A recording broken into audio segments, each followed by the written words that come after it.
Part 1. This Darkness. Chapter 1. The first thing one must understand before we set this story down on paper is that the revolution had already begun. There had been, for some time prior to the opening of this history, the occasional solitary rebellion, the insignificant outcry of a lone dissenter, but these were quickly subverted. There was no news service, public or independent, to report on the advent of these dissenters nor on what their complaints might have been. The governing agencies, through the Office of Public Safety, had simply and quietly dealt with the matter and then swept it under the carpet, hoping no doubt that there had been too few witnesses to these rare events to have fanned any larger conflagration. What was there to be unhappy about in man's Eden, after all? Did not God-man and his benevolent government provide everything his people required? Though there were no news agencies, there was a public broadcast system, which thrice daily supplied the people of man's Eden with the necessary reassurances that all was running exactly as it was meant to do, that this paradise created for the protection and survival of the last of mankind was nothing less than had been promised. These broadcasts mentioned nothing at all of those early rebellions.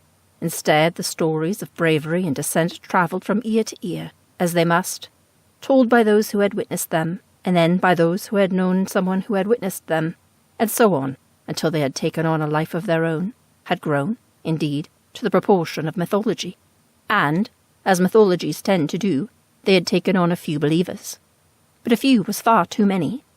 Perhaps it was for this reason that, by the time the larger raids had begun, those in charge of the dissemination of information to the general public had chosen, rather than to be silent on the subject, which seemed, by default, to have given the impression of a governing body that was tolerant to rebellion, to acknowledge these uprisings for what they were, acts of sedition by an ungrateful but yet, and thankfully, small group of people who had forgotten their debt to those who bore the ponderous responsibility of providing for the needs and safety of so many.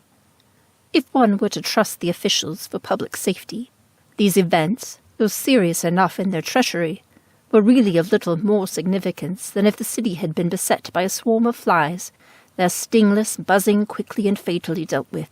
To prove the point, and to remind the citizens of man's Eden of the seriousness of the crimes being committed by these seditious rebels, guillotines and gallows were erected in various public quarters of the city, upon the very locations, in fact, where the raiders had targeted their attacks.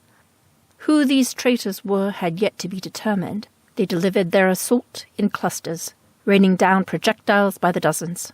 They struck, and just as mysteriously, just as suddenly, vanished. Their methods were carried out with military precision, their tools sophisticated. They were delivering a message, both literally and figuratively, to the people of this great and populous city. Their intent? To command the attention of a complacent and fearfully obedient public. It was time to wake up.